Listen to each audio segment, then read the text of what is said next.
Sophie l'atelliste posa délicatement le timbre sous la loupe de son atelier, un sourire mystérieux aux lèvres. « Ah, celui-ci, murmura-t-elle, c'est un témoin silencieux d'une époque révolue, un fragment d'histoire impériale. » Elle leva les yeux vers son jeune auditoire, captivé par son rituel. « Nous sommes en Russie, en plein 19e siècle.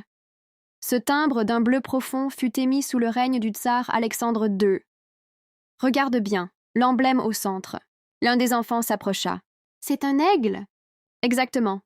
Un aigle bicéphale, symbole des Romanov et de l'Empire russe. Il ornait les documents officiels, les pièces de monnaie, et bien sûr, les timbres. Celui-ci, d'une valeur de 7 kopecks, servait principalement pour l'affranchissement du courrier à l'intérieur du pays.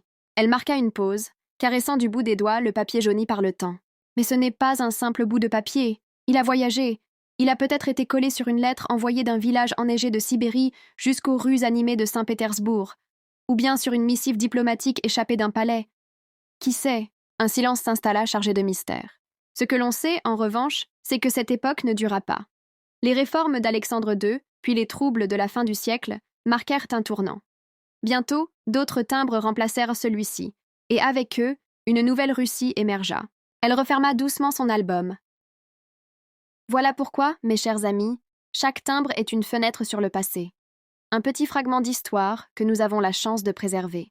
Les enfants acquiescèrent en silence, fascinés.